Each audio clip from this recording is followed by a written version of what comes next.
o'zbek yigitlari joy namozini olib, namoz vaqti kelsa borib ibodatini qilar ekan. Bir komandir bilib yurar ekan o'zbek yigit namoz o'qib yurishini.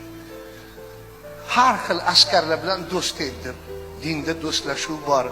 Gruzin, arman, rus, moldovan, ukrain, belaruslar bilan xizmat qiladi.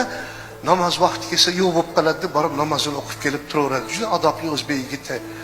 Komandir bilar ekanda bir kuni kalaka qilmoqchi bo'ldi. Qo'liga kalit berib o'zbek yigitni bor, ana mashinani debdi. Minib ana yoqqa borib qo'yasan debdi. O'zbek yigiti mashina haydashni bilmas ekan. O'rtoq komandir, men mashina haydashni bilmayman.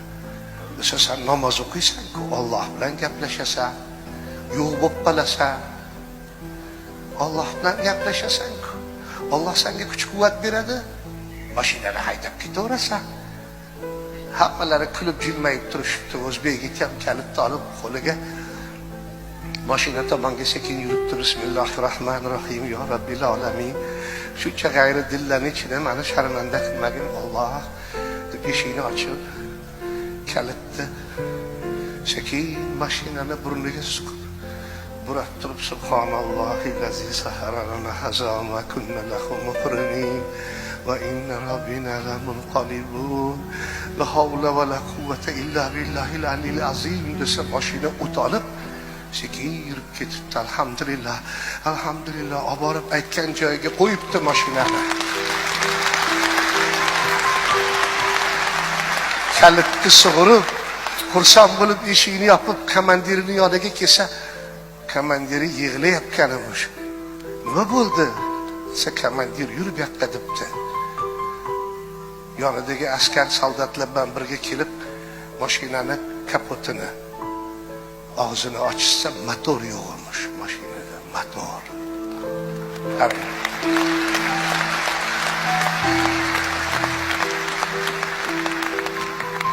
Ana shu ibodatni qilishni o'rgatgan kim? Otalarimiz, onalarimiz. Ota, ne xush kunlar ekan otajon borsiz. Qancha o'g'il qizlar otaga zorsiz.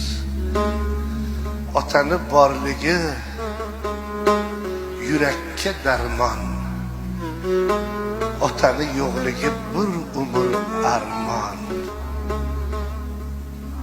Otaga qil xizmat, chin dil bilan. Shol bo'lsa oyoq qo'llaring, xizmat qil shirin til bilan. Otaga har qancha xizmat qilsang arziydi.